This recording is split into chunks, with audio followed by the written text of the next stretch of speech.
To discuss the latest of this tragic event, Larry Harrison, PCMLA for Colchester, joins us right now from Colchester County. First of all, sir, our thoughts, our sympathies, our deepest empathies in this horrific tragedy are with you and your entire community and province. It must be incredibly difficult. What was your reaction first to the news today that the gunman reportedly had some kind of list? He wanted to kill more people. Well, this tragedy has certainly taken a toll on all of us. I have heard that report. But, you know, when I go to bed at night, what I'm thinking about, 22 individuals who had a life, who had hopes and dreams, and had that life taken away from them. And then I go to the family and to the friends who were in loving relationship with all those people.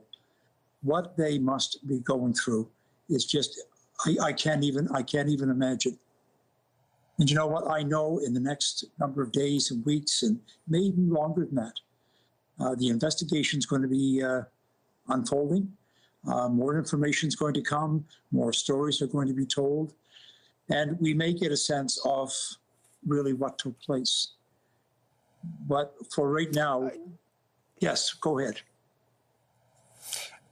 It's a very close-knit community. Did you have any relationship with any of the people involved in this? I knew the school teacher who was killed, Lisa McCulley. Gosh, I'm so sorry for the loss. There's lots of questions now. And look, I just want to say this before I ask this question. There is not a single Canadian that wants to throw the RCMP under the bus. They are, the men and women on the ground have done extraordinary, brave work, and they've lost one of their own. But we do have to ask this question because the families are asking us to. There are questions about why the RCMP management, not the people on the ground, did not get an emergency alert out more quickly. Have you heard a lot of questions about that? And do you believe one should have been issued before this 13-hour rampage was over? Again, I've heard that question being asked. And I don't want to second-guess the decision that the RCMP made on that particular night. But it's something that they may want to look at. There might have been a better way. I don't know. But I'm sure that through this investigation, they're going to have a very close look at what happened and if something could have been done a little bit better. Have you heard any reports that there have been reports in various papers that at a fire hall, the Onslow Belmont fire hall, shots were fired by what some say are 2 RCMP officers? Have you heard about that? And do you know who they were shooting at? Yes, I have heard that story, but I don't know any details other than the fact that shots were fired at the fire hall. Other than that, nothing else has surfaced that I know of. Give us a sense now, if you can, about what the mood is where you are in Colchester County right now as this is starting to sink in. Well, as far as the family and friends are concerned, the shock is starting to subside now, and all the feelings are going to be coming out.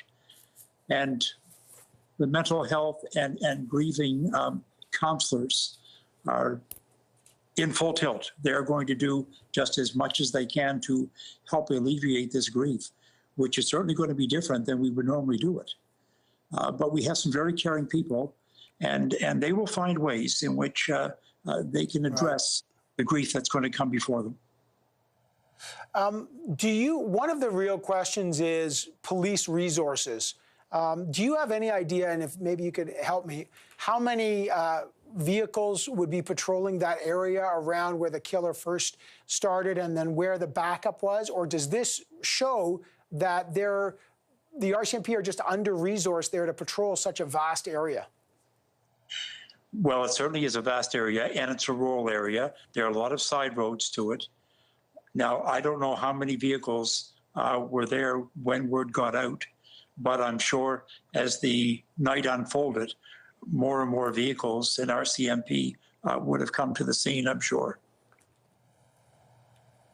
But the number, I can't tell you. All right, listen, I really appreciate this. I also want to thank you very much, sir, for your time. Our hearts are going out to your community. Thank you again for spending some time with us today. I appreciate it. Well, thank you for your concern as well, and have a good night.